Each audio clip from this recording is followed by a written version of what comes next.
standardized testing has always been good at like. If you're good at standardized Yeah. testing, and like it just I found it really hard, and then I spent a long time studying for it, and then I found out that I like don't appreciate it at all. Any of the applications. Which schools you applying to? Mainly in UK and Hong Kong, so we don't require it. Oh, because Which ones are the UK? Like Kings and Harrods and stuff. Yeah. But yeah, originally I was taking it because like I felt like in school in New York, but I feel like most of the deadlines are. For which ones do you use? No, I mean, it's like usually a third deadline that's in like March. So. I feel like every program I've looked at was like, oh, let's do this. Oh, really? Yes, and also, I don't know, I feel like my was like, I know like in the future, like I don't know in the US and I'm scared that I'm like doing my master's in the US and I will be stuck there. Yeah, that's what's like, mainly math or like financial mathematics. All the finance schools, yeah. Quant math. I surged in my love for math.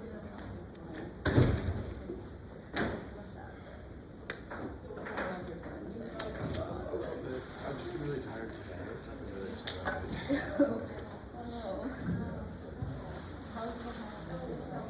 It's fine. It's just like I'm so tired. Just like talking about it. I mean, it wasn't like nothing's been crazy. That's why. Yeah, we'll see. I hear back from Oxford in like 3 weeks, and LSE in like.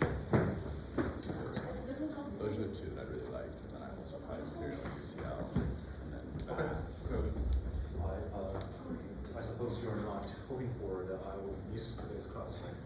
Yeah. So anyway, this is the last day before the Chinese New Year festival. So first of all, Happy New Year for everyone. And I will design. In my design, the class of the day actually will be light. Okay, so there are actually not very heavy topics that we're going to discuss, because either way, I suppose most of you, the heart of most of you are not already here, right? Okay. So probably this is the best way. So what I'm going to introduce today. Oh, by the way, sorry. Just before everybody just cheers, say cheers. Well, there is a reminder that the homework 1 is tonight, right? Okay, so please don't forget to submit homework 1 before the midnight. And you will be responsible for any of the technical problems that you have faced, right? So because in my experience, people just come to me and say, my computer just dies in the last moment, or like my internet dies, or electricity goes out, or explosion near me happens, that kind of things, right? So you will be responsible for that kind of issue, because you have the option to submit your homework to be a couple of hours earlier than the deadline. Okay, so and I'm going to also release homework 2 for the day, which will also due in about 2 weeks. Right? So you have the whole spring festival to do your homework 2, which will only include 7 or 8 problems. So I hope that is not too much for you.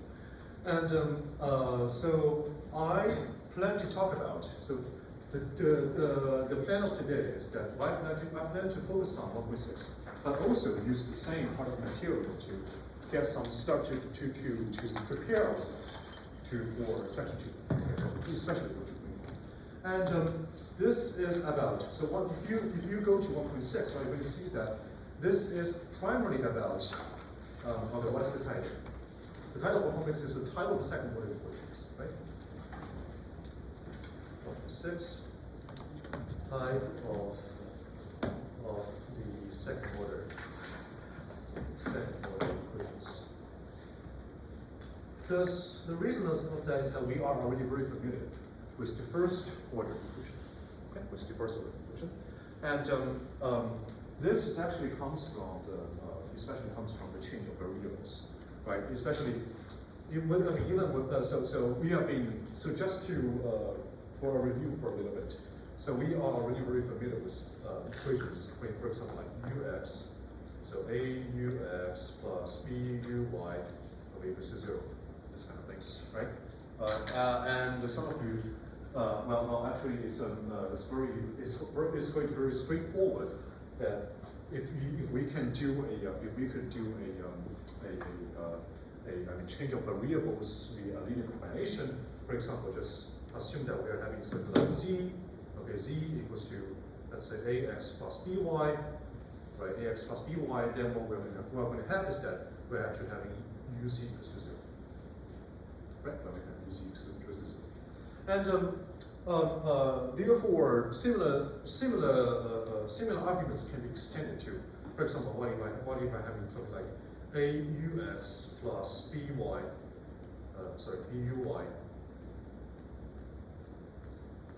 equals to, for example, fxy. Right. In this case, well, just the same techniques. What we're going to have is that uz equals to fxy, which in another way, which can be rewritten into things like gz. This is what we hope. This is what we're hoping for. Okay. And in this case, we'll be also to solve it right away. Okay. And of course, this actually doesn't.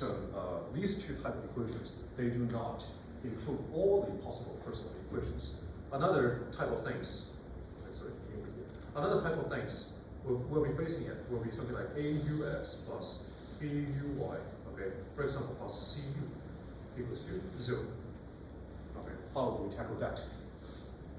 Well, the same thing, right? Okay, so here again, if we can just by the same way of reintroducing the new independent variables, and let's say we are obtaining something like uz, right, plus cu equals to 0, right? Uz plus cu equals to 0, and this is still a ordinary differential equation, right? This is still a ordinary differential equation, which is not very hard to solve.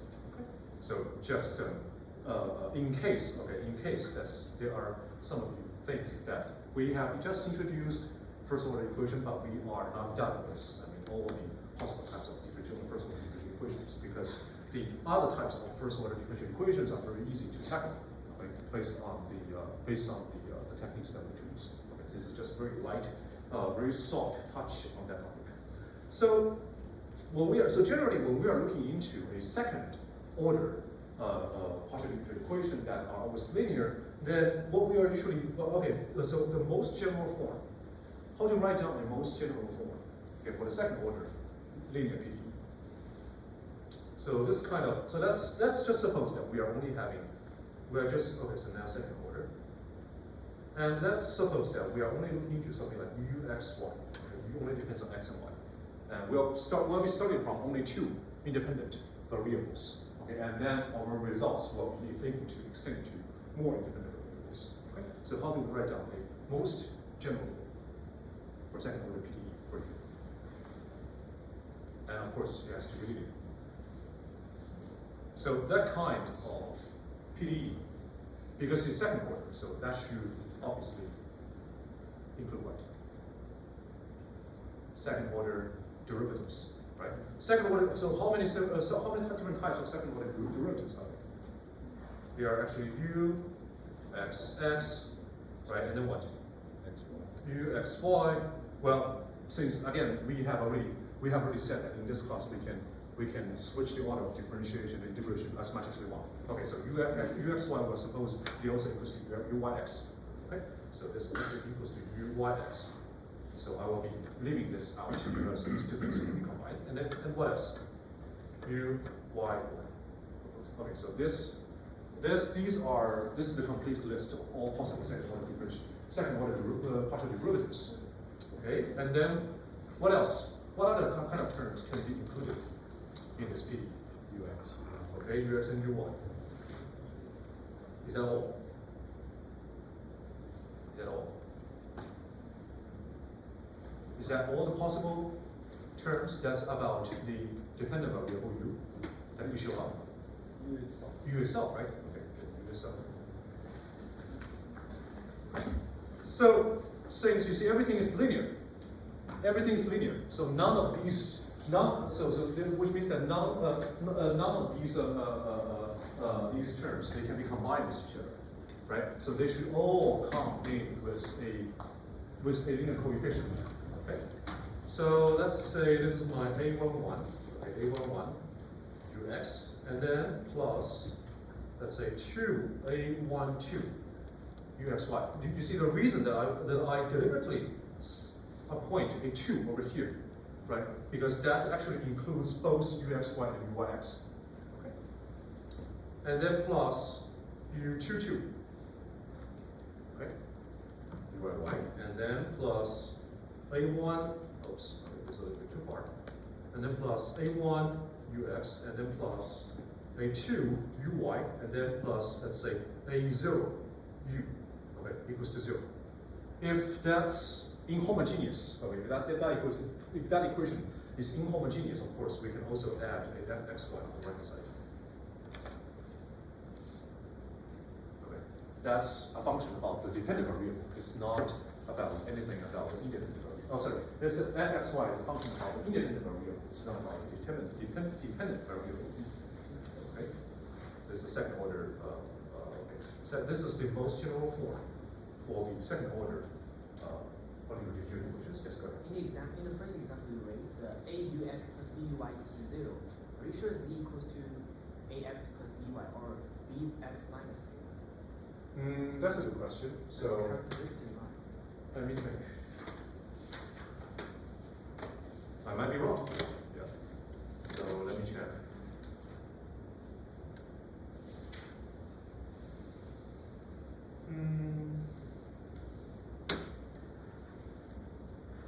Yeah, you're right. You're right. You're absolutely right about this. So let me erase this. This actually should be, that's a good catch. And let me use another color. This actually should be BX minus AY. Okay, cool. And the reason is that we want, what we want over here is that we want UZ, okay, exactly equals to AUX plus BUY, right? And that means that what we need to do is that actually we're going to compute UZ, which equals to okay. So by the partial differentiation of formula, that should equals to okay partial U partial x, and then multiplied by partial x, partial z, and then plus partial u, partial y, multiplied by partial y, partial z.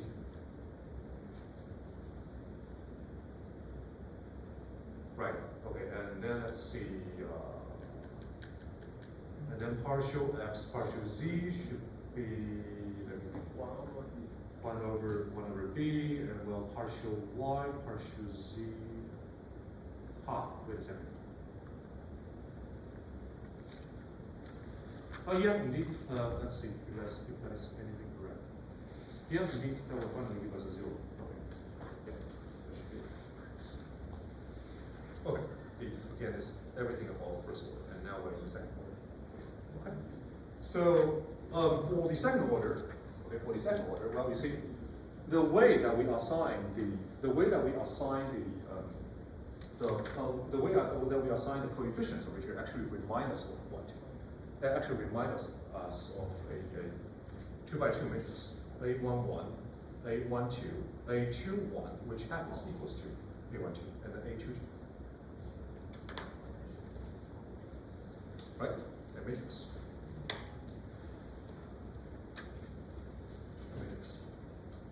Okay, and if we accept things like, okay, so let's say the multiplication, okay, of operators, let's say partial x and partial y. If we accept things like partial x action upon partial y, we obtain partial xy. Okay, partial x action upon partial x, we obtain partial xx.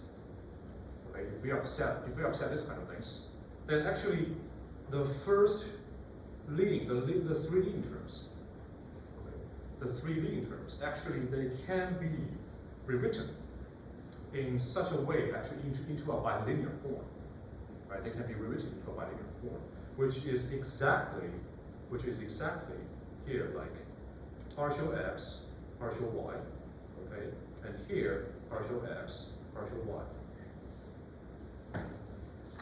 Matrix multiplication, matrix multiplication. So far so good? I just want to make sure everybody is completely fine with this formula.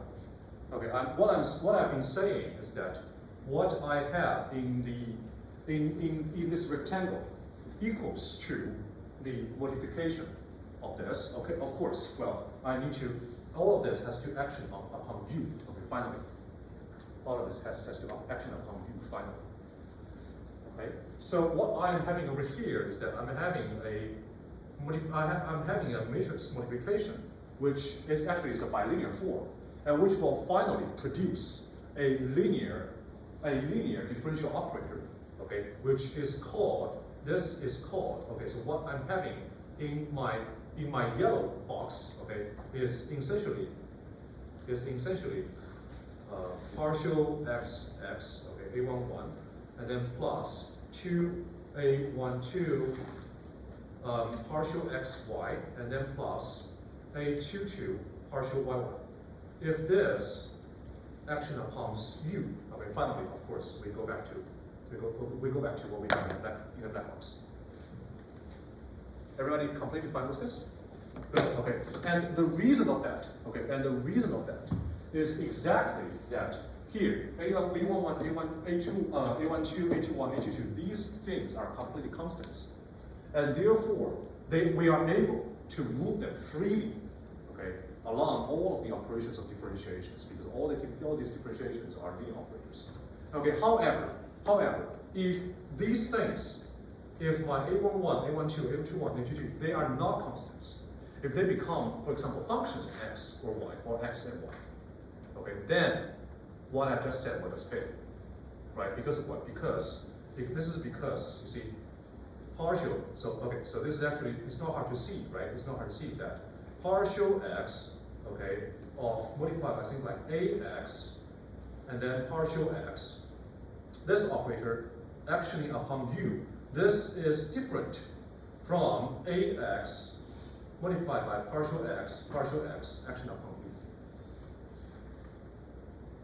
Right? It's actually not hard to see this, right? Because of what? Because you see, here, when I'm taking the differentiation, you see, when a is not a constant, I am unable to move it directly outside the brackets, right? Because here the differentiation will be also taking actions on a as well.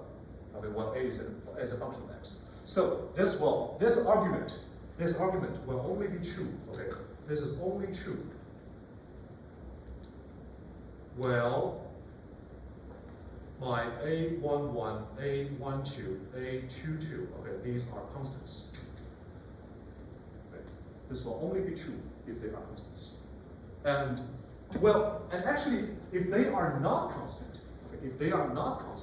actually what people can usually do is that we are always able, if we employ some more, just a little bit more complicated tricks, okay, in algebra, okay, we are actually still able to write everything to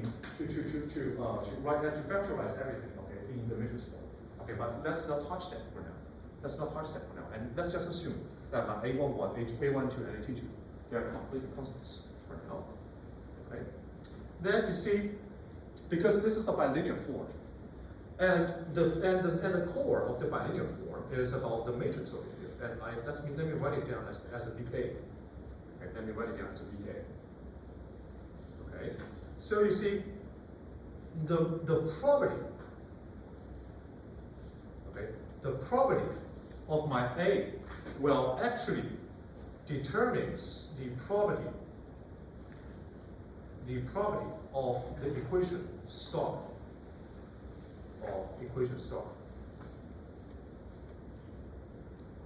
Okay, the property of my matrix A will actually determines the property of the equation star. The reason is that is exactly, the reason is very similar to what we have done in the first order linear equation. Because you see, we are actually will be able to, and actually we will seek to change the variables linear, okay, in a linear fashion as much as we want. And therefore that actually will be equivalent.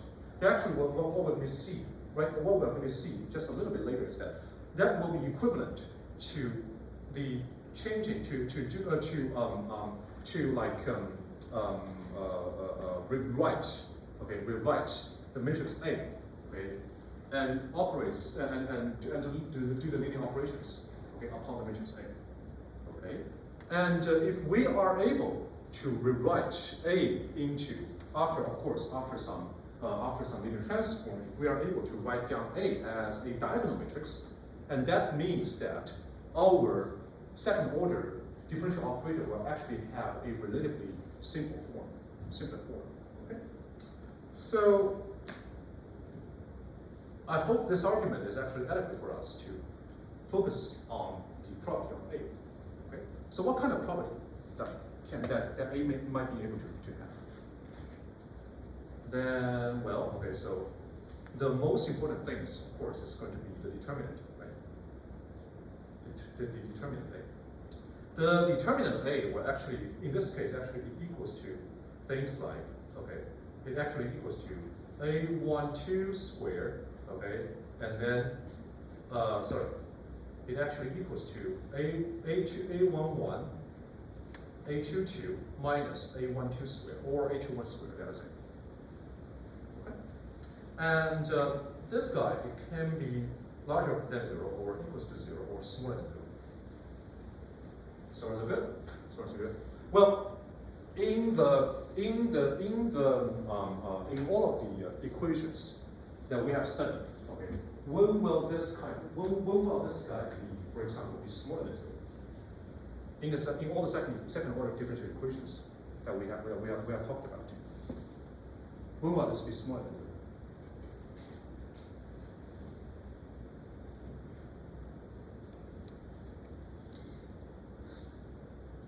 Well, this is smaller than 0. So what kind of second order differential equations that we have talked about? Right? Well, we have talked about the equation of vibration. For example, like UTT. What we have is that we have UTT equals to C squared UXX. This is the equation of vibration. Okay? We also have things like when we're having UTT equals to C squared, let's say Laplace of U. This is actually the vibration in 2D or 3D, right? And if we are talking about the static state, the static state, okay, the static state of vibration, then what we're having is actually this guy equals to 0, so Laplace of U equals to 0. So in this case, it's actually UXX plus UYY plus UZZ equals to 0, right? We also have diffusion equations, which is UT equals to D UXX. Okay, so for all these kind of things, for all these equations listed over here, which one will give a negative A? Which one will give a negative A? So okay, so a very direct.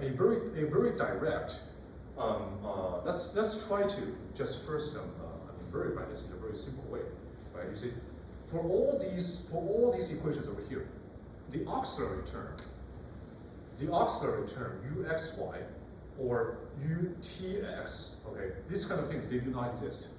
So what does that mean? What does that mean? What does that mean in the form of the most general form of the second order PDE? A12 is 0. A12 is 0. So if my A12 is 0, so then the sign of the determinant of A actually depends on what? If my A11 and A12, sorry, A11 and A22, if they are of the same sign or a different sign, okay? So if they are, for example, if they are both negative, then just multiply a negative 1 on both sides of the equation. Then we can now just discuss two case scenarios, right? So case 1, okay, case 1 is that A11 is larger than 0, and so is A22 is larger than 0. And for simplicity, let's just assume that A11 is larger or equals to A22. A11 is always larger or equals to A22. Okay. Then case 2 is that A11 is larger than 0, but A22 is smaller than 0. Is there another case? Is there case number 3? They're equals to each other, okay, but that is included in A11 larger than 0 and A22 larger than 0. Is there case 3? Can my A22 be equals to 0? Can my A22 be equals to 0? In which case over here, my A22 equals to 0? In which case, my A22 equals to 0? Which one? The last one, the diffusion equation. Why in this case A22 is 0? In this case, that's actually what? Dux x minus ut equals to 0. Right? Yeah, there's only one. Okay, and there's no UTT over here. The reason that we want UT to get involved is that there is indeed UT in the equation. Okay, but UTT is not there. Right? So in this case, okay, so there's a case number 3. There's a case number 3 that my A11 is larger than 0, but my A22 equals to 0. Of course, there is another case. Okay, there's one more case. Okay, there's one more case that my A11 okay equals to A22 equals to 0. But what would that lead to? I have already, in these cases, I have already assumed that my A12 equals to 0. If my A11 is 0 and my A22 is also 0, then what do I get from the second order PDE? If my A11 is 0, A22 is 0, A12 has been assumed to be 0, what do I get? It's First then order. in this case, actually it's called the degenerate case. Okay, everything, the second order stuff doesn't exist anymore. Okay, and our case, okay, our PDE degenerates to the first order differential equation, which is something that we have already learned, which we don't need to worry about right now. So let's just exclude this case. Let's just exclude this case. And then you might ask, sorry? Yes, that's a very good question. That's exactly the comments I would like to make. So let's assume that A12 is non-zero, but my A22 and A11, they are both 0. Right? This, of course, this is indeed a second order differential equation. This is indeed a second order differential equation. And what we usually see over here is something like, okay, so uxy, so let's say something like auxy and then plus A1 ux and then plus B1 uy, right? And then plus A0u equals to 0. Then what we will be facing will be something like this. So far so good? So far so good? Okay? And I can tell you that, okay, very lucky, in this case, very lucky, okay, we're able to direct solve this equation exactly by operator factorization. Okay, exactly by operator factorization. I should spell it out. Okay. Operator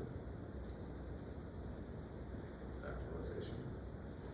This is actually also related to the topic that will be touched today, which is the linear transform, okay, of the second order operators. Okay. And so, yeah. Anyway, so I would like to stop. I would like to set this aside for a while. This is going to be a separate topic, okay? Because this is so this kind of things actually is so this is so specific. This is exactly the case that when my A11 and when the uxx and uyy when none of them exist, okay, in this case we are able to solve it. Okay. So we'll be handling differently. We'll be handling this separately. Okay, we'll be handling this separately. Okay, so what we can conclude, okay,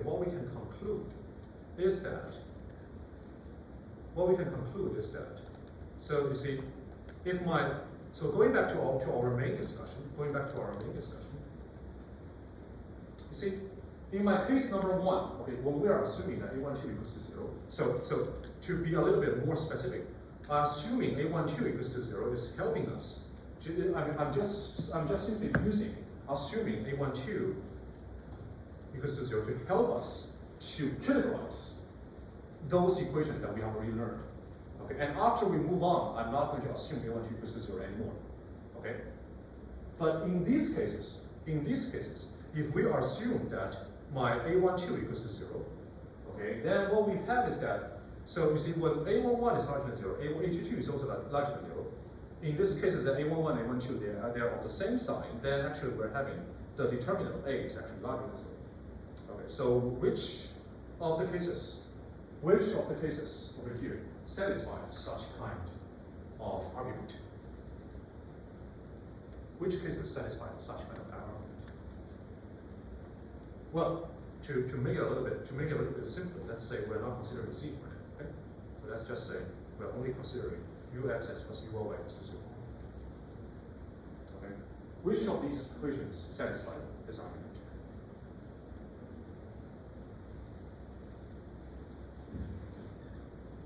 There are, let's say, 3, right? There are exactly 3 equations. The equation for vibration, this is the static state of vibration, and later on we say this is actually the Laplace equation.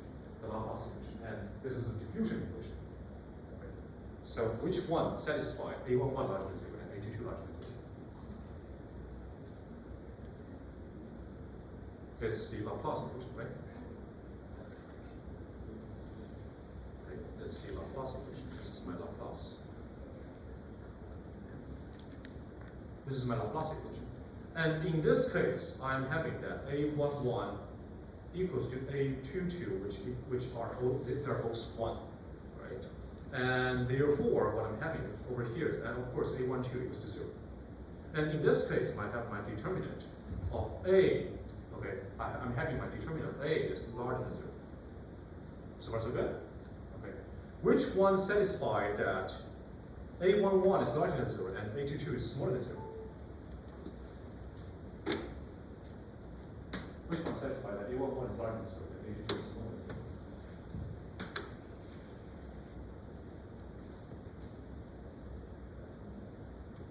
We only have 2 candidates left. The equation of vibration, right? In this case, if we write it down as UTT minus C squared UXX equals to 0, then actually what we're having is that A11 equals to 1 and A22 equals to negative C squared. So far so good? So here, in this case, the determinant of A is smaller than 0. When do we have that A11 be larger than 0 and A22 be equals to 0? When do we have that A11 is larger than 0 and A22 equals to 0? This is actually, I mean, we have just discussed this, right? In this case, we are having A11 equals to D and A22 equals to 0. So again, the determinant of my A is 0. Okay. So based on these three cases, a little bit to make it a little bit more general, okay? To make it a little bit more general. Oh, sorry. Probably I can just leave it here. Okay. So these 3 cases, okay, the most general way of expressing that would be exactly, okay, the determinant of my A be larger than 0, and the determinant of my A be equals to 0, and the determinant of my A to be smaller than 0. And if a second order PDE, if a second order linear PDE satisfies that the determinant of A should be larger than 0, then we say this kind of equation is an elliptic. Then we say this kind of equation is an elliptic. If we are saying that, if we have that the determinant of A equals to 0, then we say this kind of second order PDE is parabolic.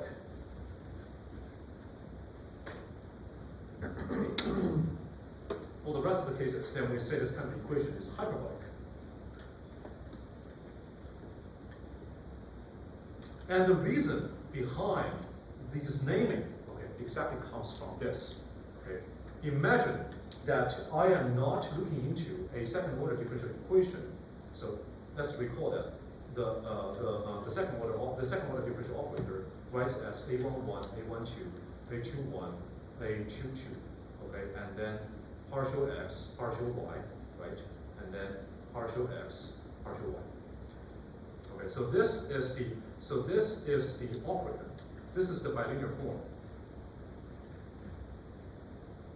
Bilinear form of the operator. Okay, this is the bilinear form of the operator. Suppose we are looking at the same bilinear form, but instead we're not suppose that we're not looking into the bilinear form of an operator, but let's say we're looking into the bilinear form of the coordinate. Suppose that we are looking into the bilinear form of the coordinate. Well, what we look at? The same a11, a21, a12, a22, and this column matrix should be replaced by what? The partial x. Suppose that we are looking into a bilinear form for the coordinate. It should be replaced by x and y. Right? Same reason.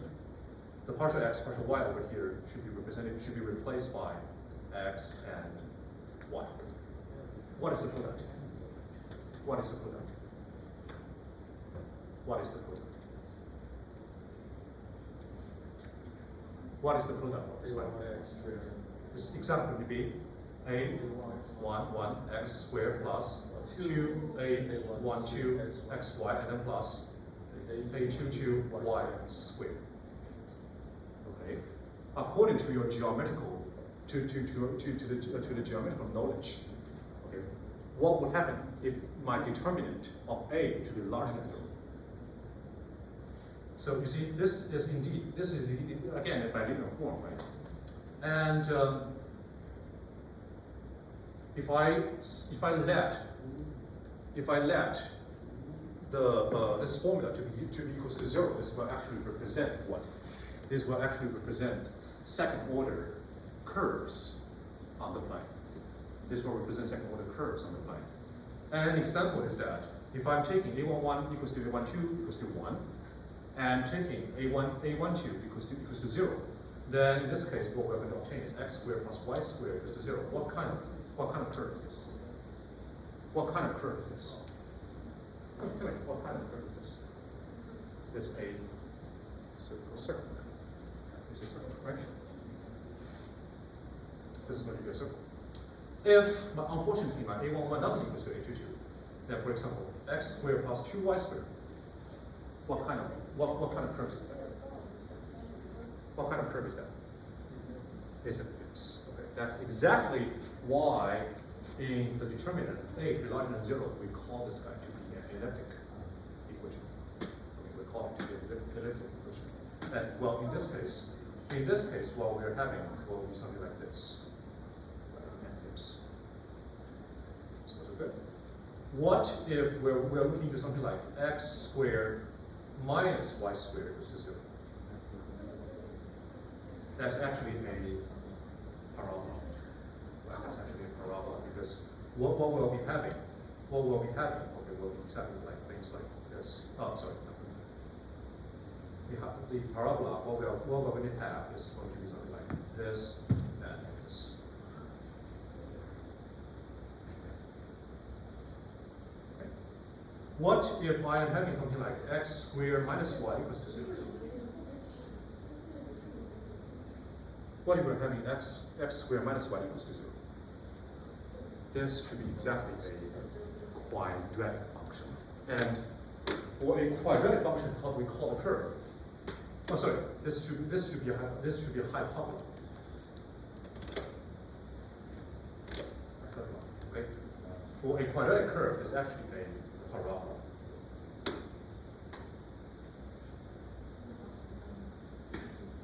Okay. And specifically, we're having something like this. Okay, so good. That's exactly the reason that we are calling the the partial differential equation for determinant to be larger than 0, equals to 0, smaller than 0 to be elliptic, parabolic, and hyperbolic. Okay, completely depends on the determinant of A. Well, then, okay, so you might be a little bit confused, right? So, for example, what would happen? Okay, what would happen if I am having something like, let's say x, okay, so a11, and then plus 2a1. Okay, so okay. So actually, we can try to use. We can try to use some verification, right? Okay, we can try to use some verification for you. So let's say example.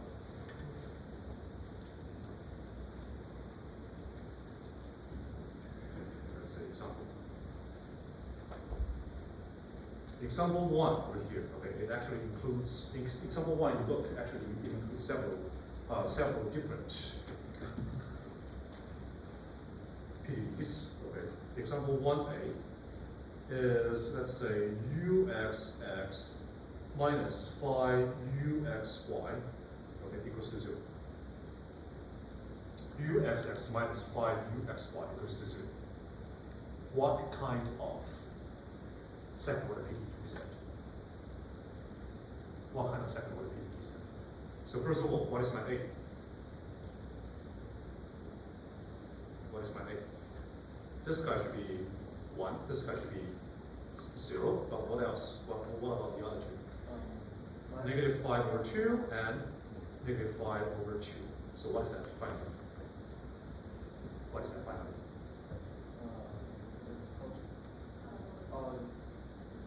Equals to 25 over 4. Negative 25 over 4. Right? So, which means that the determinant of A is actually smaller than 0. So what kind of partial differential equation is this? Right? It's actually hyperbolic. Right? This equation is actually hyperbolic. How do we see that is indeed a hyperbolic equation? How do we see that it's indeed a hyperbolic equation? Well, okay, what we can do is the following. Let's just say, you see, since I am having a what do we usually do when we are looking into, let's say, okay, a11 the same, okay, the a11 x squared and then plus a2a12 xy and then plus a22 y squared. What are we usually doing when we want to complete the square? What are we usually doing when we are trying to complete the square for this quadratic curve, or for this quadratic form? In this case, it's exactly x, well, okay, sorry. Since my a11 is 1, so that's actually x squared, right? And then minus 5xy plus 0 divided by y squared. Sorry. Right, what do we usually do when we want to complete the square? What do we usually do when we want to complete the square for this equation? We can just do x minus 5 over 2 squared. Sorry, 5 over 2y squared, right? However, we have borrowed a 25 over 4 y squared, so it has to be minus 25 over 4 y squared. As long as we take z equals to my x minus 5 over 2, right? Then what would I obtain is exactly, right? What would I obtain will be exactly z squared minus, let's say, 25 over 4 y squared. So that's good? So that's good? Well, how do I reflect that? How do I reflect that in the PDE? How do I reflect that in the PDE? How do I reflect that in the PDE? Here, you see, it's about x, y, and y. Right? So in my PDE, I can do exactly the same factorization, but not for x and y, but for what? But for partial x and partial y, right?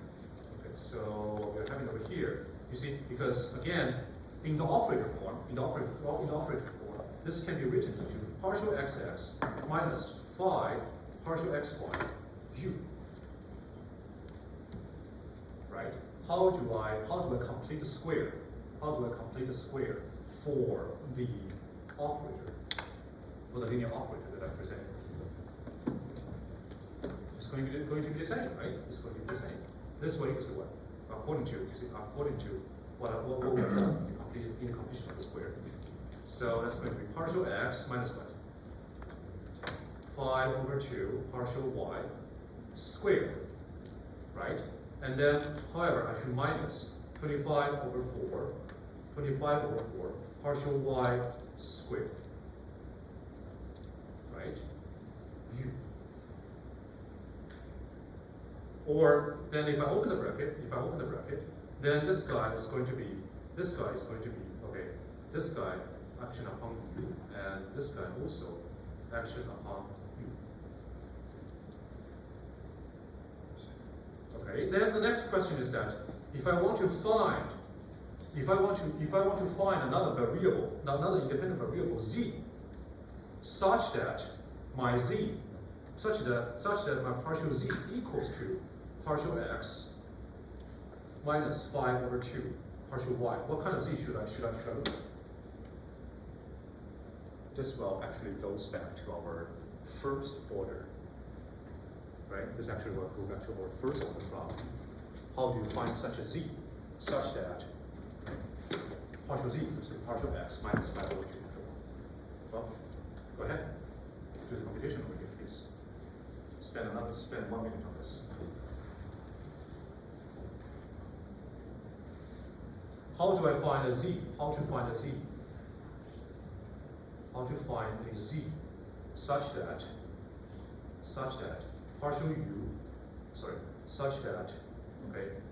uz equals to ux minus 5 over 2 uy. How do I find a z to do that? Please try to do some computation.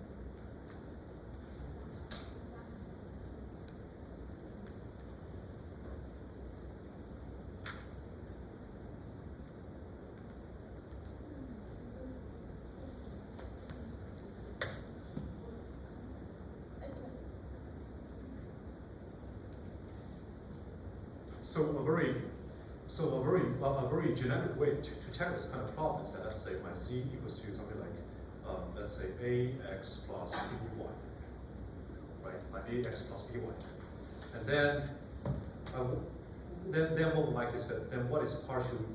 Then is let's say my z is a function of both x and y, right? My z is a function of both x and y. So that means that okay, so my partial z, okay, that again equals to partial u, partial x, and then plus, and then multiply by partial x, partial y, right? Partial x, partial z, and then plus partial u, partial x, and then plus multiplied by partial y, partial z. Right? Because you see, I want this guy to be exactly 1. And I want this guy to be exactly negative 5 over 2. This is what I want. Okay? So we will be able to assign values for A and B to Z on our order. Okay, so that's good.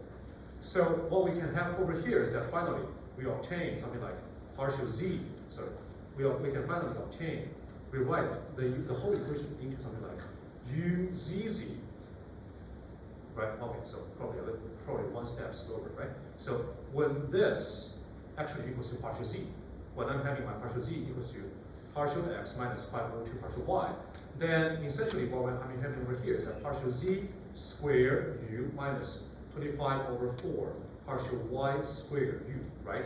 However, what is partial z squared u? What is the operator that first I apply a partial z and then apply a partial z?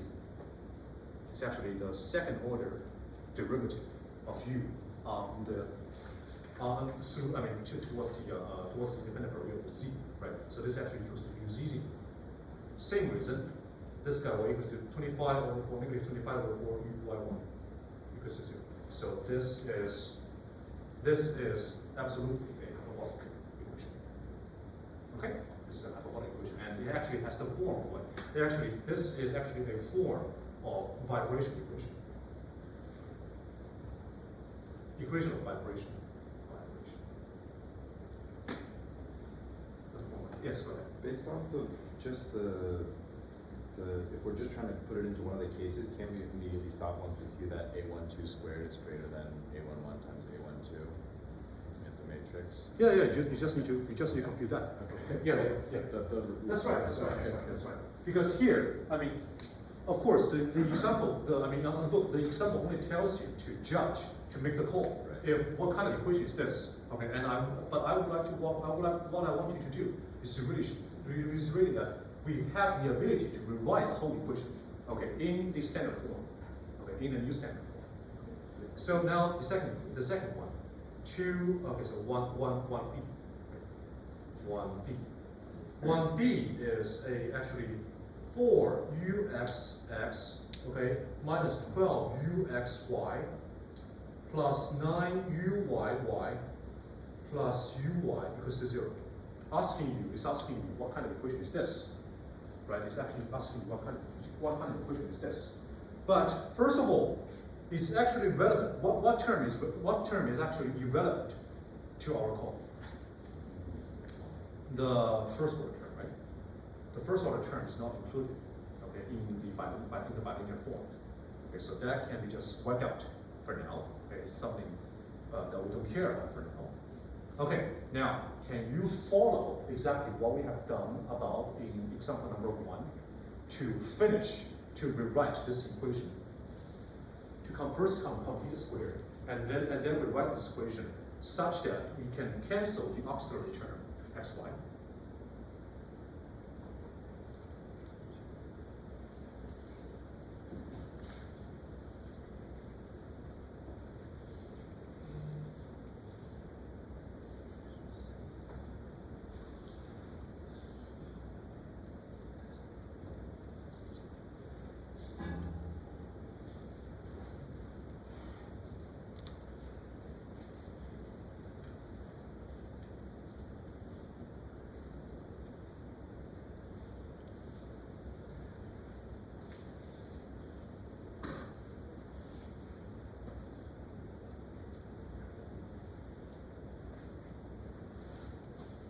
Well, if you have done a lot of completion of the square, actually you can make the call that this actually is a full square.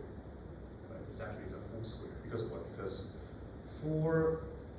Because 4x squared minus 12xy and then plus 9y squared is actually equals to 2x minus 3y squared. Right? So correspondingly in the operator, what can we do? This can be rewritten into what? 2 partial x minus 3 partial y squared, right? Okay. If I can find a z such that partial z equals to 2 partial x minus 3 partial y, then this actually what? This actually partial z squared u, which is also partial, which is also uzz. This is also UZ. So also good? Okay, so this is indeed. Okay, so what kind of equation is this? First of all, the determinant is absolutely 0. So this kind of equation should be parabolic. This is a parabolic equation. Okay, this is a parabolic equation. Okay, last one. plus 1. 4uxx plus 6uxy, and then plus 9uyy equals to 0. Well, you should already be very familiar with how to rewrite it. Okay, to cancel how to write this equation to cancel the auxiliary term uxy. So just tell me what kind of equation is this? I have my determinant of A equals to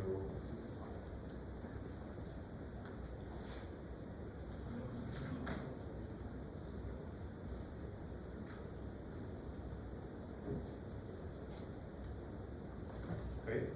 I'm having my determinant of A equals to what? The determinant of A equals to 4 multiplied by 9 minus what?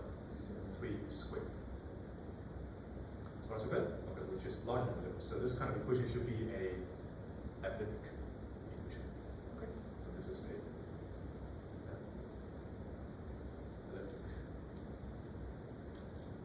Okay, this is an elliptic equation. So this can help us to help us to facilitate our understanding to the types of the second order equation. So why don't we take a 5-minute break, and then after we get back, I will first extend our the topic to more than 2 dimensions, and then we can start a little bit about 2.1.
At any time, if you see something that's not so reasonable, just write it down in your answer. Yeah. And so which question? Question 4, right? 1.34, yeah.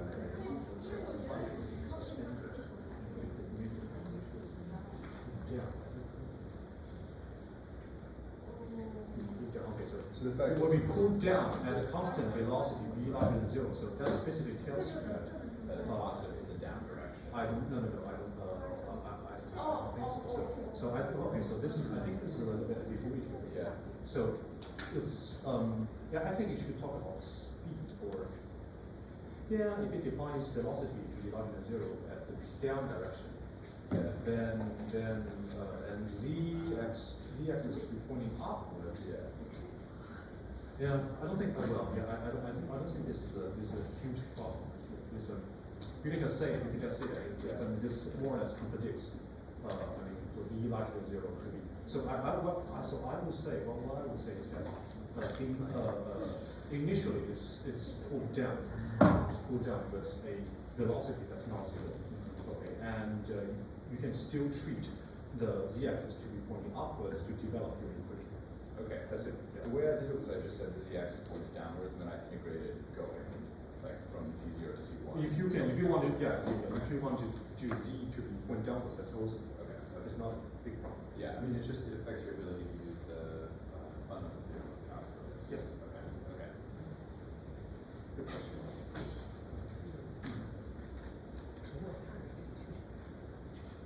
Okay. Okay.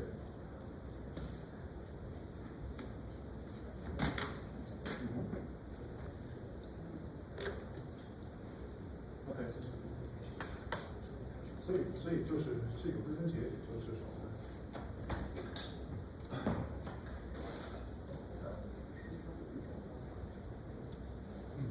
你说。就对，就是change of point，就是我们今天做题这个东西，就是change of point。对，归根结底是什么？就归根结底就是说，我需要怎样的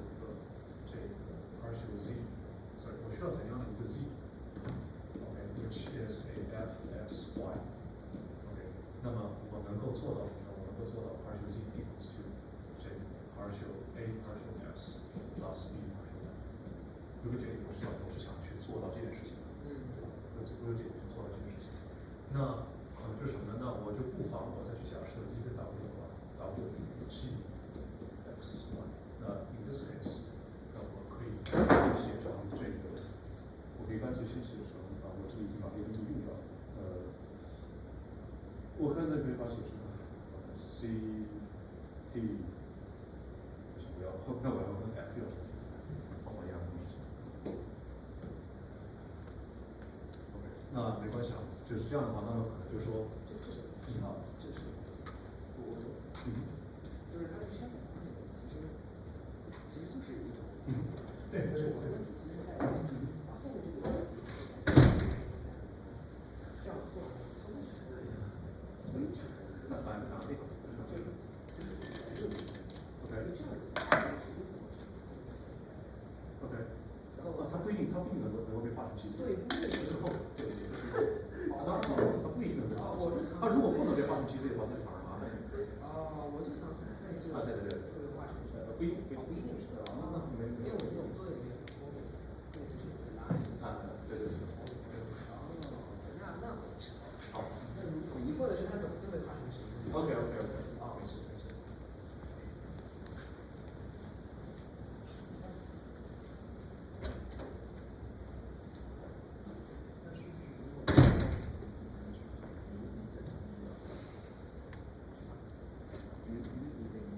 对啊，对，u z 等于u z 等于2，所以这里面的问题其实这里其实有很多层所以它还有一个答案叫做2分之一 x 加上 f x， 这也是这个一样的，其实一样，后面是错的，但我关键的是，就本来你是这种。但是如果你把这个这里面这个那这个不是这个就是我现在是我还是在我还是在这个点课来看，我还写加 C 的形式，你看看你还你只要能知道看这条线能把我们来 Maybe I could do a trip, but maybe I don't even know. So what about you?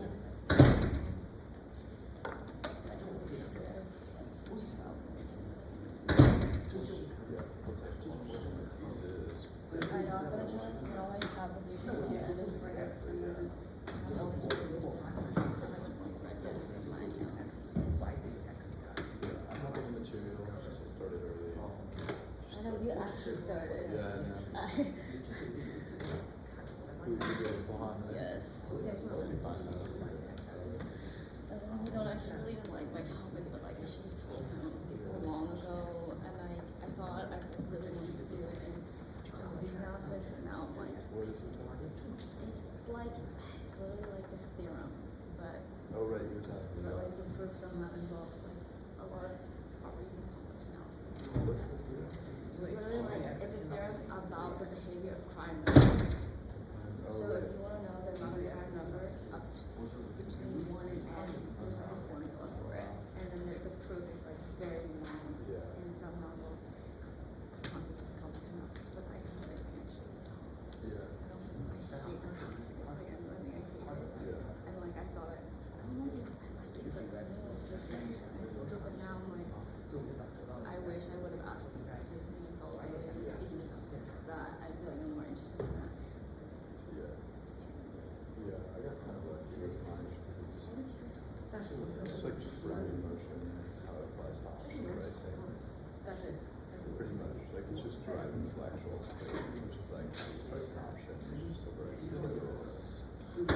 Nice. Yeah. It's cool too. It's like actually what the Yeah. It's like I don't know. I've been listening on your list. Yeah, it's actually the same thing that we talked about in that presentation. That Oh, yeah. like he does done that. Yeah, but I want to know Is the that proof in? it actually is, but I'm skipping all the stochastic calculus stuff. I just don't really know the stochastic calculus. Wait, what is it?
now let's start the second half of this topic.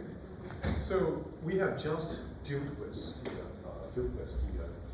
second order PDEs with only 2 dimensions, which only involves x and y. But what if we're having more than 2 independent variables? Well, in this case, let's just assume that all the independent variables, okay, so that's multiple dimensions, should be larger or equal to 3. Then in this case, we're having some things like, well, we're having x1, x2, and let's say until xn. So let's say until xn, okay? And of course, then the most general, again, now the most general form of the second order PDE is going to be something like the sum of, let's say, all possible ij, 1 is smaller or equals to I, is smaller or equals to j, I and j between 1 and n, okay? Such that aij and then uxi, xj, right? And then plus the sum of I from 1 to n, ai, uxi, which includes the first order derivatives, and then plus a0u, which equals to 0. Okay, this is the most general form for second order PDE. If we have more than 2 independent variables. Okay. Again, the first order terms and the zeroth order term, the uxi and u, they are irrelevant to our discussion for now. Well, we are just simply want to determine the type of the second order PDE, right? Therefore, again, the first thing, okay, the first thing we would like to do is, again, you see, I'm having aij. Okay, this actually strongly reminds us that we should rewrite everything into the matrix form. Okay? So what we're having is going to be something like, now my new A, okay, now my new A equals to A11, A12, until A1n, and A21, A22, until A2n, and until an1, an2, finally until ann. This is my A. Right? This is my matrix A. Okay, and what kind of matrix is this? What kind of matrix should that be?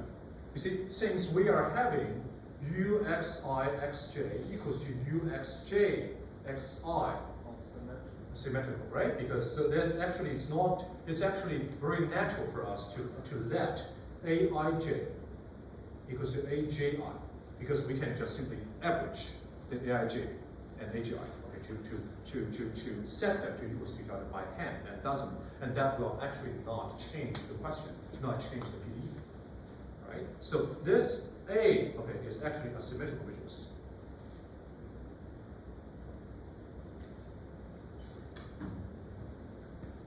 Okay, this A is actually a symmetrical matrix. So is it good? So before we really start the PDE, the PDE part of that, let's just try to recall from our linear algebra class. A symmetrical matrix. What do we know about a symmetrical matrix? What do we know about a symmetrical matrix? It can always be diagonalized. How do we diagonalize that? Okay, we just need a matrix containing all the eigenvectors. Containing all the eigenvectors. Right? We just need a matrix containing all the eigenvectors.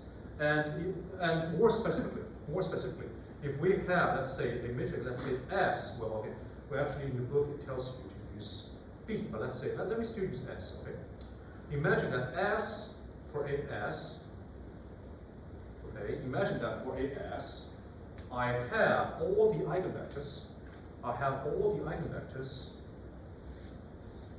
of A, which here I put it as eta 1, eta 2, eta 3, and until eta n. Well, and also a symmetrical matrix actually is guaranteed to have n distinct eigenvectors, or actually n linearly independent eigenvectors, right? So I can ensure myself to write on such kind of things, right? Then what we have is that actually as A S inverse. That might be able, okay, we might be able to write it down as a D, okay, which is exactly a diagonal matrix. And my D over here, okay, should be my number 1, number 2, and until number n. Okay, 0 above, 0 below. Sounds good? Sounds good. Or should that be S inverse AS? I can't exactly determine. That should be second. Which one should that be? Okay, so Second one. second one S inverse and AS. Let me try to make sure of that. Let's say if I okay, S on the left, then S, okay. Yes, you're right. You're absolutely right. Yes. This should be S, my bad, this should be S inverse AS. Okay, S inverse AS. I haven't taught linear algebra for a long time. Sorry. Okay. S inverse AS. And in this case, you see, S is made up by what? So and specifically, I can always set these eigenvectors, okay, to be exactly unit eigenvectors. Specifically, I can always set the absolute value or the length, okay, of these eigenvectors to be 1. This is something I can always do. And in this case, if S is made by row n row vectors, okay, eta I, eta I, such that these eigenvectors, they are also orthogonal to each other. Then what kind of matrix is this? Orthogonal matrix. Okay, this is an orthogonal matrix. And specifically, orthogonal is not only an orthogonal matrix, it's also a unitary matrix. Right, unitary matrix. And for a unitary matrix, we're actually always having that S inverse equals to S transpose.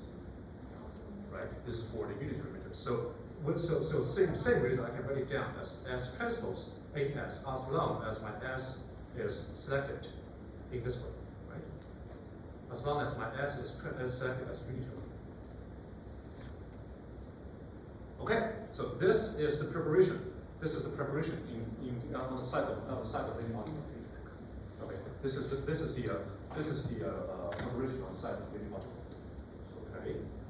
Well, now let's say, again, you see what we have. Let's come back now. Let's come back to the partial differential equation class.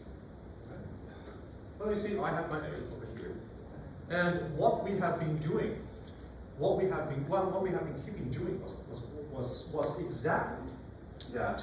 We have been doing the linear combination, right? You see, all the things that we are doing about. We're actually trying to use different types of linear combinations to generate the new independent vectors, right? So let's say we want to do exactly the same thing over here, right? Let's say okay. So this is these are the linear algebra. These are the linear algebra preparation that we're going to use a little bit later. Okay. So now, again, going back to the PDE class. So now let's say after the change of the coordinate, first of all, I want to change the coordinate. Okay. Instead of x1, x2 until xn, okay. So let's say my x, my big X, okay, my x vector that equals to x1, x2 until xn. And let's say I would like to come up with a new, transpose. Let's say I would like to come up with a new coordinate, which is exactly the C, which is the Cassini. The Cassini coordinate actually composes Cassini1, Cassini2 until Cassini n. Okay, and this Cassini can exactly be written as, let's say, Bx, where B is a n by n linear transform. where B is an n by n linear transform. Usually we would require our B. This of course is going to be n by n matrix, right? Usually we would like to require our determinant of B to be non-zero. And the reason is that we don't want to degenerate. We don't want to go we really don't want to go degenerate, right? Originally I have n linearly independent.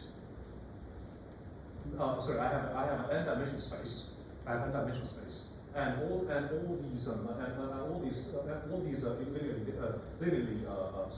these independent variables, they are really independent from each other. Okay. Therefore, after the linear transform, I would like to maintain these independence. Okay. Yes, go ahead. Are you talking about the symmetric matrix A? Sorry, say that again. Are you talking about the symmetric matrix A? A metric. Matrix A. I mean. Metric. So sorry. The metric. You're thinking about the metric or what? Matrix. Matrix. Of what? Because I'm thinking the symmetric matrix doesn't imply it is diagonalizable. For example, 1, 1, 1, 1. It's just imply it has real eigenvalues. So which matrix are you talking about right now? A. A, okay, A, and you want A to be what? It is symmetric. It is symmetrical. Yes, that's right. But it is not necessarily diagonalizable. If okay, so let me put it this way: if A is a symmetric matrix and is also a real matrix, then it's guaranteed to be diagonalizable. What if 1, 1, 1, 1? If it is not real, then of course not. What if like 1, 1, 1, 1? Sorry. What if the 2 by 2 matrix 1, 1, 1, 1? Yes, then you're going to have an eigenvalue to be 0, right? Oh. A is guaranteed to be diagonalizable, but it actually might be non-invertible. That's possible. That will happen if you are having certain eigenvalue to be 0. Oh, sorry.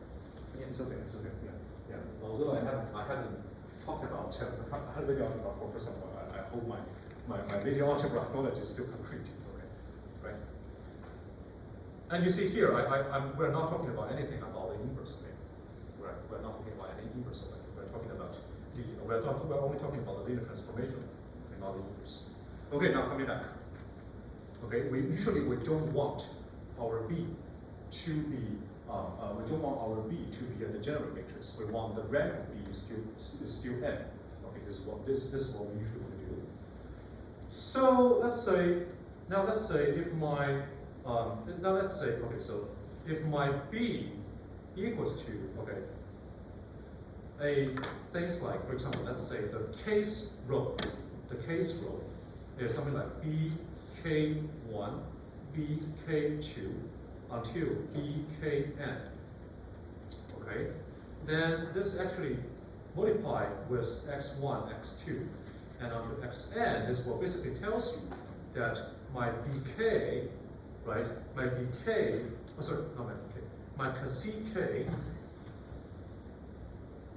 CK exactly equals to bk1 multiplied by x1 plus bk2 multiplied by x2 and then plus until bkn multiplied by xn. So that's good? That's good. Okay. So then again the question is about how do we obtain so after the change of the coordinate, how do we obtain the new version of the second order derivatives? Right now it's about how do we obtain the new version of the second order derivatives. So don't forget that initially what we had, okay, the second order stuff that we had was the sum of from 1 ij from 1 to n, aij, right, uxi xj. So this is really about how do I write uxi xj? How do I write uxi xj? Sorry. How do I write uxi xj? Okay, into the second order derivatives. Okay, in the new coordinate, which would involve things like u, c, k, c, l. Okay, so let me write L as this. Okay, Cassini K and Cassini L. Right? Okay, and if we want to do that, okay, if we want to do that, we need to know what can we say about partial xi. How do we write partial xi into the new version of the coordinate? Well, you see, partial xi actually equals to what? Partial xi actually equals to the sum, okay, of all possible k's of, okay, partial Cassini k over partial xi, and then multiplied by partial Cassini k, right? This is a chain rule. This is the chain rule. So good? Good? Okay.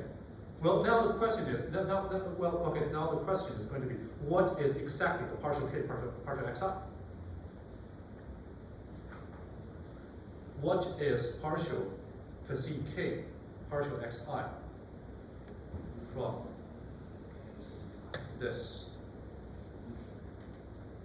What is partial Cassini k, partial xi? Is exactly bki, right? It is exactly bki. Therefore, we were able to continue to write this guy to be exactly, okay, k, okay, and then bki, right, bki, partial Cassini k. Here, again, to be a little bit more specific, the k should go from 1 to n. Sounds good? Sounds good? Okay. Therefore, again, you see, here, don't forget my uxi xj is actually, first of all, taking, let's say, partial xi, and then partial xj towards u, right? And I already know that this is my partial xi. This is exactly my partial xi. And similarly, my partial xj, which is also can be written as partial xj, this can be written as, okay, k partial Cassini k for partial xj, right? Partial Cassini k, which exactly equals to, again, k from 1 to n. Now it's bk, not bki anymore, it's bkj, and then partial Cassini k. So good? So now I already know what is partial xi. I also already know what is partial xj. In how are they represented in the new coordinate? Right? I already know these two things. I already know how to represent them in the new coordinate. So now what do we get? Now what we get is that, okay, so don't forget, this is my partial xi, this is my partial xi, this is my partial xj. So, okay, so finally, this can be written into, okay, taking the sum, k from 1 to n, bki,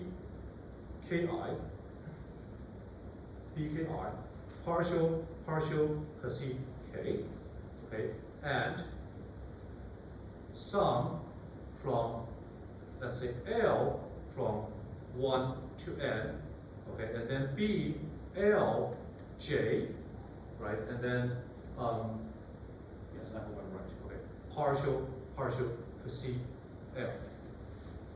Oh, okay, sorry, what I was doing was just to replace all the K over here to L in order not to repeat K in my last formula, okay, to increase any ambiguity. Oops, sorry. Here, actually, all these K, they should be L instead. Okay? So, Cassini L, B, L, J, and Cassini L. Sounds good? Okay, so this, and then combine with U.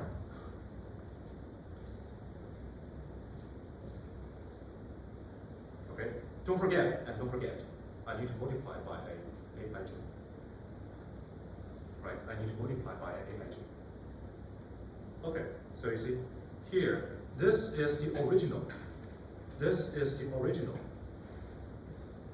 Right, this is the original second order derivative. This is the new version. of second order derivative. Oh, well, please don't forget, right? Please don't forget, actually, we need to sum up everything here, I1 from ij to n, right? Okay, so how many summing up? How many sums are we taking? Here, summing up all the I and j. Now we fix a I and j. Take aij, right, and then expand the xij to the new version of u can see k and can see l, right? So another two sums is taking place over here, right? Another two sums are taking place over here, and okay, so but we are certain that every step over here is linear, right? Every step over here is linear, and I can tell you. And I can tell you, this can be written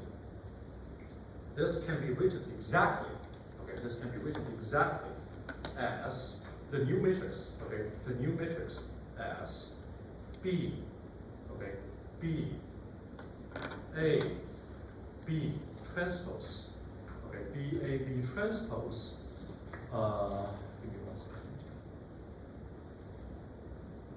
Okay, so the new parameter matrix. So this is going to be written as something like, let's say C. Okay, so let me introduce another class of coefficients. So let's say this will be rewritten into summing when we are summing up k and l, okay, from 1 to n, k and l. Let's say, okay, C, K, L, okay, U to C, K to C, L. Okay, so that is to say, in the last step over here, we are pretending that we are opening all the brackets, although we don't want to do it. Okay, I really don't want to touch it. But suppose that we have opened all the brackets and taking all the sum, then all the possible terms. There's only one category of terms, which is U can see K and can see L. Right? After I open all the brackets, because that's U taking the partial C, K, and partial C, L. So is it good? This step okay? This step is okay. So I'm assuming that I have opened the bracket. I have opened the bracket and obtained this. And obtain the coefficients for all the CK and for all the U CK and U CL. Okay. So now let's say the second. Let's say the coefficient matrix is my C. Okay, which means that my C is exactly okay C11, C12, to C1n, Cn1, Cn2. To Cnn. Okay, so this is my new coefficient matrix. The claim is that my C is exactly BAB transpose. Okay, my C is exactly BAB transpose. So what's good? My C is exactly my BAB transpose. So now let's recall what we have just done over here. Right? We have just said that. You see, if I could change the coordinate, so for any symmetric matrix A, right, what I can always do is to find a appropriate S. S has to be unitary, okay? And S actually represents the matrix that contains all the eigenvectors, okay, all the column eigenvectors of A, and such that S transpose AS, okay, equals to a diagonal matrix. Okay, and now what we have over here is that if we are applying a change of the coordinate using C equals to Bx, then after the change of the coordinates, okay, the whole bulk of the second order derivatives can be exactly written into a new form like this, and the coefficient matrix will be exactly BAB transpose. It will be BAB transpose. Therefore, as long as we are taking our B equals to S transpose over here, right? As long as we are taking B equals to our S transpose over here, then this guy will be exactly equals to S transpose AS, which is going to be a diagonal matrix, which is going to be, let's say, lambda 1, lambda 2, and until lambda n. Let me assume that lambda 1 is larger or equals to lambda 2, larger or equals to lambda 3, larger or equals to lambda n. This is what I always do. So you see, we can always guarantee for a second linear or for a second order derivatives, right? For the whole bulk of second order derivatives, we can always change the coordinate. We can always change the coordinate such that finally the new coefficient matrix only contains diagonal values, which means that there is no, in this case, if we have that, okay, if my C equals to a diagonal matrix, then that means that all the Cij equals to 0 as long as I doesn't equals to j. Right? Therefore, that means that my new under my new coordinates, I will be only having what? I will be only having I will be only having things, exactly things like U, Casi, K, Casi, K, and U, Casi, L, Casi, L. Okay, and under this new coordinates, it has no auxiliary term. Okay, it has no auxiliary term. And going back to our original topic, right? We were talking about what types. Okay, we were talking about what types of second order PDEs are there, right? And this can be classified by Fourier. So you see, after we select B equals to S transpose, and after we rewrite after the change of the coordinate, we can diagonalize the matrix, right? Now let's look into these eigenvalues over here. Let's look into the eigenvalues. So now again, case one. If all the eigenvalues, that's to say, if my lambda n is larger than 0, all the eigenvalues are larger than 0. If I have that, then this PDE is said. Okay, now this is my new PDE. Where's my new PDE? Here. Okay, this is my PDE. This is my PDE. Let's say star. Okay. If all the eigenvalues are larger than 0, then my equation star is again elliptic. So elliptic.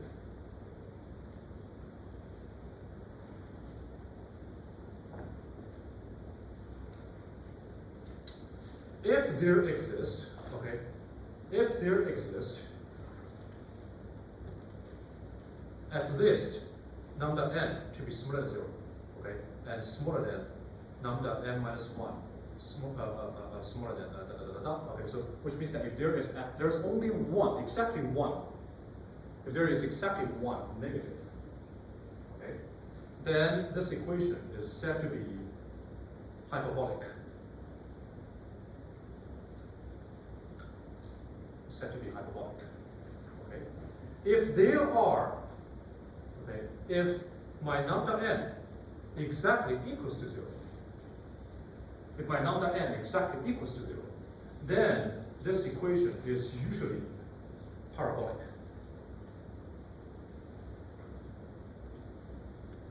Okay. Then this equation is said to be parabolic. Now, okay, I mean, it's natural, very natural to come up with another question. What if more than one eigenvalue are negative? What if more than one eigenvalues are negative? So the fourth case scenario, if I'm having lambda n is smaller or equals to lambda n minus 1, is smaller or equals to is smaller or equals to 0, and then is smaller or equals to certain, and finally, okay, lambda 1. If more than one eigenvalues are negative, in this case is called as the ultra hyperbolic.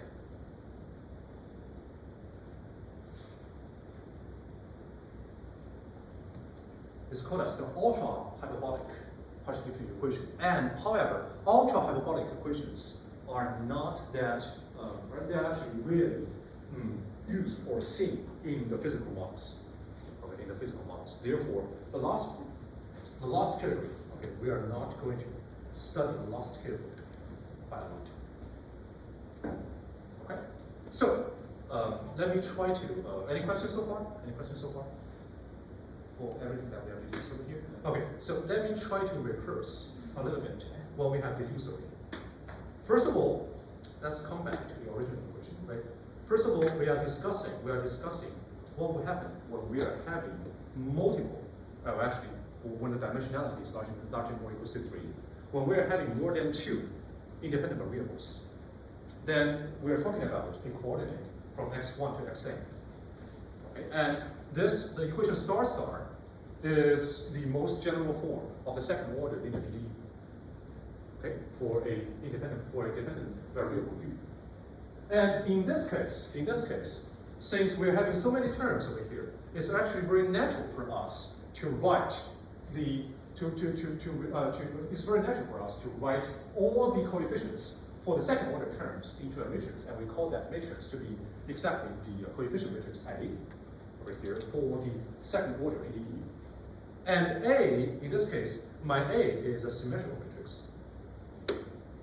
My A is a symmetrical matrix.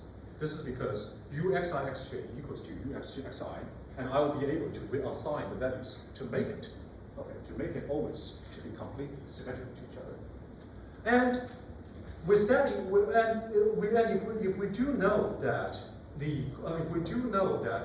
a matrix is symmetrical, then according to the linear algebra knowledges, okay, we can always select a unitary matrix S such that as transpose AS, okay, we can always use a unitary matrix S to exactly diagonalize matrix A such that as transpose AS is a diagonalized matrix, and the entries on the diagonal is exactly number 1, number 2, and until number n, which can be selected to be the all the eigenvalues ranking from large to small. Okay, and going back to PDE, we argue that the change of the coordinate can always be written into a linear form. Can always be written into a linear transform. Okay, which is that if I am now selecting the new coordinate Kc, and Kc equals to bx, okay, Kc equals to bx, and specifically, according to the matrix multiplication, I have that my Ck exactly equals to the row vector over here multiplied by the column vector of x, which is exactly b from k1 multiplied by x1 until bkn multiplied by xn. Okay, and this will naturally give us that my partial Ck over partial xi exactly equals to bki. Okay, exactly equals to bki. Okay, now you see, because our goal is to rewrite the partial derivatives, all these second order partial derivatives, okay, into the new coordinate. This is what we want to do. Therefore, what we're seeking is that for every single term, uxi, uxj, I would like to rewrite it into the sum of a bunch, the linear combination of a bunch of u Kck and Kcl. If you want to do that, that means that we need to also rewrite partial xi and partial xj into the linear combination of partial p7 Kck, partial Kcl. Okay, and we have already known that partial, and we can deduce these two relations just according to the chain rule of differentiation. Okay, and after that, we are able to rewrite the original second order derivatives, okay, into the new coordinates, which is about partial u, partial Ck, and partial u, partial Kcl. Okay, when k and l, when they go through from 1 to n and from 1 to n. Okay, and finally, And finally, if we open the brackets, and write down, and if we open the bracket and we write everything, okay. Let's say that now if we open the bracket and do all the sum, and let's say the new coefficient matrix is C under the coordinate of C, okay. Then it's actually, I mean, we didn't really show that, but I can guarantee you that the C actually equals to B A B transpose. Okay, the C equals to B A B transpose. Therefore, as long as I can select my B equals to S transpose, then the linear transformation, okay, the linear transform defined by S transpose is always bringing my original second order derivatives, okay, into a diagonalized diagonalized binomial form, okay, which means that in the new version of the coefficient matrix C, I will be very happy to see that it only has diagonal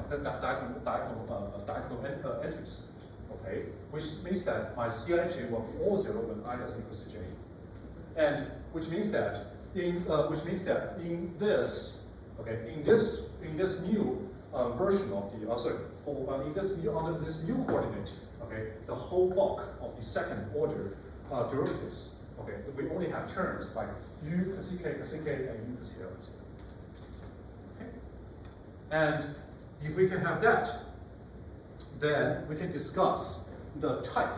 We can discuss the type of the second order PDE. Okay, the multiple dimension, when dimensions is larger when there are more than two independent variables, we can also discuss the type of the second order PDE. Okay, specifically, if my lambda n, if all of the eigenvalues are larger than 0, then still elliptic. Okay, we can, in the three-dimensional case, okay, we can imagine the three-dimensional ellipse. Okay, and the case number 2 is that if I'm having the smallest eigenvalue to be smaller than 0, but the rest are larger than 0, then this equation is still called as hyperbolic.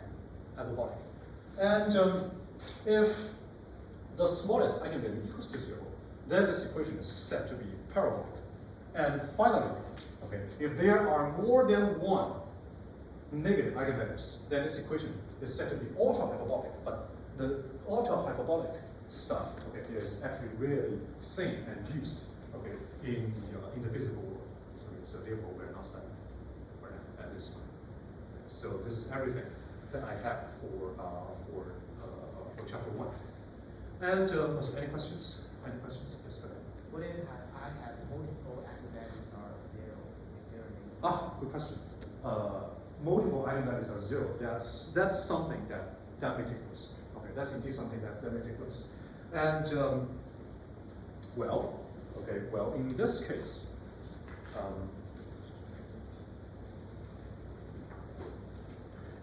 I mean, according to the definition, it's still said to be parabolic as long as there's no negative eigenvalues. Okay, as long as there's no negative eigenvalues.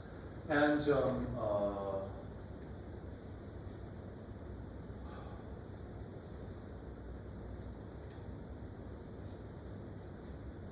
well, for example, in the case of diffusion, right? In the case of diffusion, it's not hard to well, actually, it's not. Let me try to convince you, okay, that this is possible, okay, in the following manner. So let's say I am having a diffusion on a 2D plane. Okay, I have a drop of water over here, and it's diffusing. Okay, it's diffusing.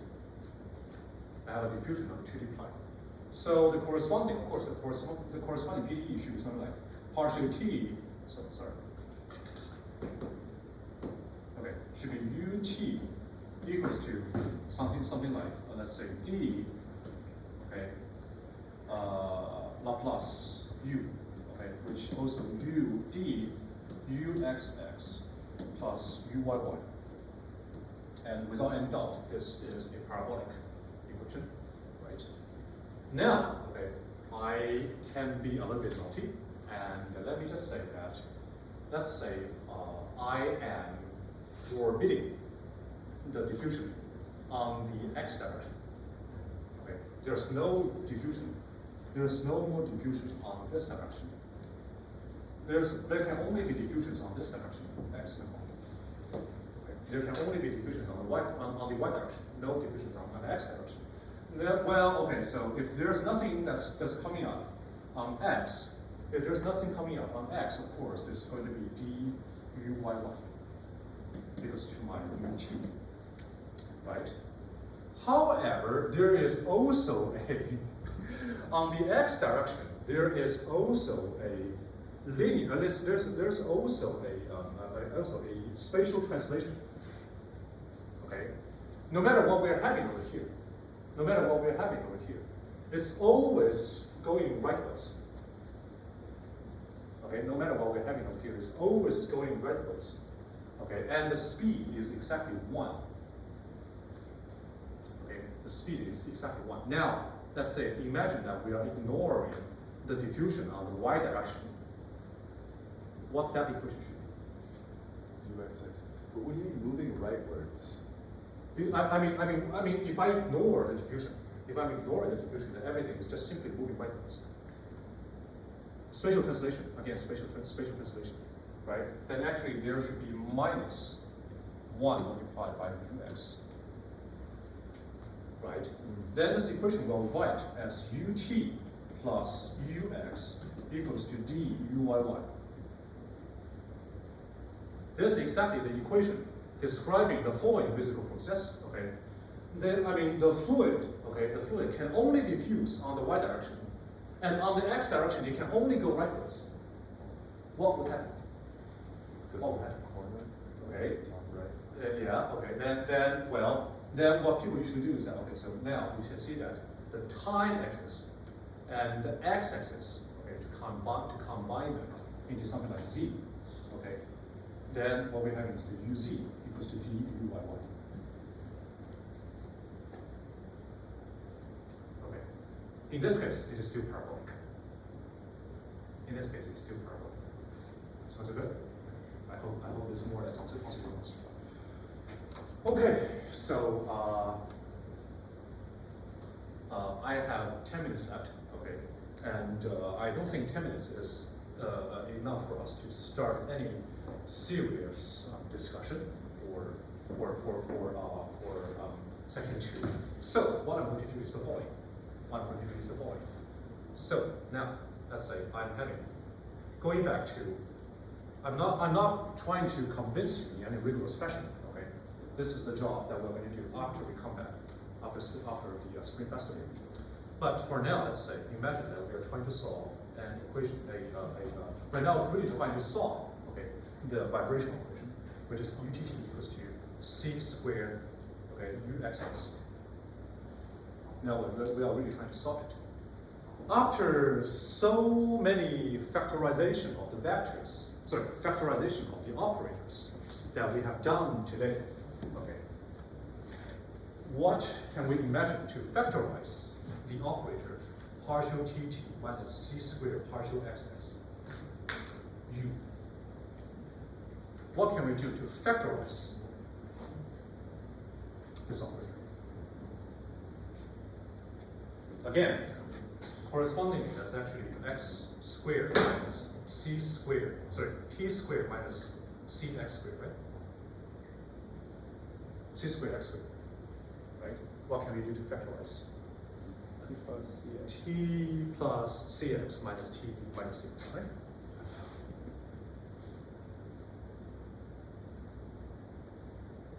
So, same reason, this can be factorized into partial t plus c partial x, partial t minus c partial x, u equals to 0. So far so good? And you see, and secondly, you see, if I, as long as you see, these two first order differential operators, they are actually commutable. They're actually commutable. Why is that? This is because partial t plus c partial x, partial t minus c partial x is equals to partial tt minus c squared partial xx, right? But this, don't forget, this can also be written into partial t minus c partial x and partial t plus c partial x. They are commutable, right? They are commutable. So that's good. Therefore, if I would like to solve this equation, goes to 0, I'm basically trying to solve the following linear algebra problem. This linear algebra problem, let me say that my partial t plus c partial x is my LC. Is my LC. And my partial t minus c partial x is my L negative c. Okay, these are two linear operators, two linear differential operators. And this equation becomes LC multiplied by L negative c action upon u equals to 0. Right? Since they are all linear, as long as my u belongs to the kernel of L negative c, or belongs to the kernel of LC, that will be adequate for us to solve the equation. Right? Because of what? Because if my u belongs to the kernel of L negative c, then this will actually already be 0. LC action upon 0 is still 0. Same reason, because they are commutable, so that this actually can also be written into L negative c multiplied by LC. So if my u belongs to the kernel of LC, then this is already 0, and action upon L negative c, action upon that is still 0. So is it good? So that means that as long as my u satisfy that my partial t plus c partial x u equals to 0, or partial t minus c partial x u equals to 0, then this will be adequate for me to solve the second order differential equation. Okay? And these two equations are exactly first order linear equation. And they will correspondingly, they will have the solution in the form. This will give me a solution in the form of f, okay, x plus ct. This will actually give me a solution in the form gx minus ct. Gx minus ct. Okay? So that means that the kernel of LC, okay, the kernel of LC belongs to the solution space. Let's say that belongs to the kernel. Okay, the kernel of LC multiplied by L negative C. And also the kernel of L negative C belongs to the kernel of LC multiplied by L negative C. Okay, therefore, as long as we can confirm that these are the only two components,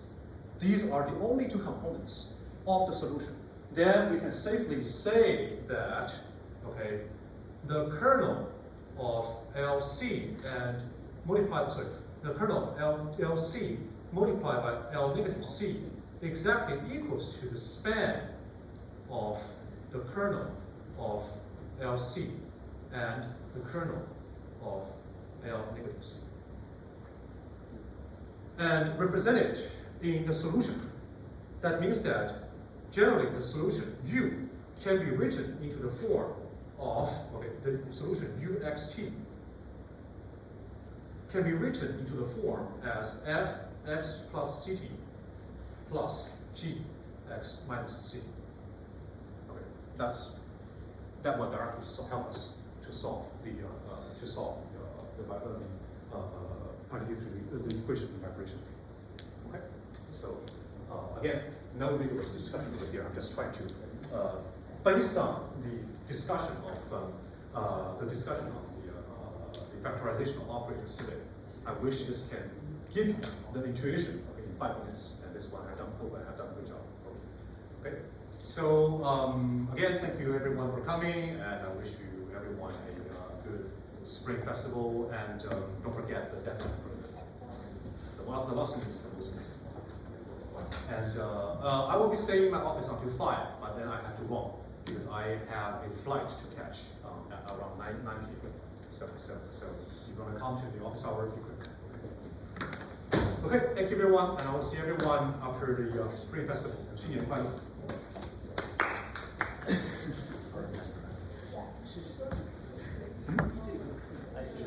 就说是单纯就是说现在为止，比如这个是单纯的上，然后它D就是 speed 啊，现在我就说一上一个不吱声。